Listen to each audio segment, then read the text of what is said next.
Hi hello welcome to Vani சேனலில் கருப்பு திராட்சை ஜூஸை பற்றி பார்க்கலாம். அந்த ஜூஸ் எப்படி போடலான்னு பார்க்கலாம், சரிங்களா? இப்போ கருப்பு திராட்சை கொஞ்சம் எடுத்து வச்சுருக்கேன். நல்லா 2-3 தடவை அலசிட்டு கொஞ்சம் மஞ்சத்தூள் போட்டிருக்கேன். போட்டு நல்லா அலசிட்டேன். இப்போ அதை வந்து ஜூஸர் ஜாரில் போட்டுக்கலாம்.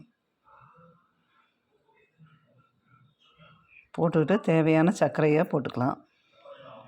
அப்புறமா தண்ணி 1 டம்ளர் ஊற்றிக்கிட்டேன்.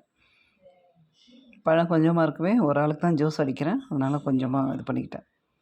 இந்த பழம் கிடைக்கிறச்சவே குழந்தைங்களுக்கு வாங்கி இந்த மாதிரி நிறைய செஞ்சு கொடுங்க. ஜூஸ் ரெடி ஆகிடுச்சு. இதில் வந்து நோய் எதிர்ப்பு சக்தி பலப்படுத்துகிறது, வயதான தோற்றத்தை வந்து தாமதப்படுத்துகிறது, உடல் எடையை குறைக்கவும் இது உதவுகிறது, சரிங்களா? இது கிடைக்கிறச்ச கண்டிப்பாக வாங்கி குழந்தைங்களுக்கு பழமாகவோ இல்லை ஜூஸாகவோ கொடுங்க. தேங்க்யூ ஃபார் வாட்சிங். ப்ளீஸ் சப்ஸ்கிரைப் அண்ட் வாழ்க வளமுடன்.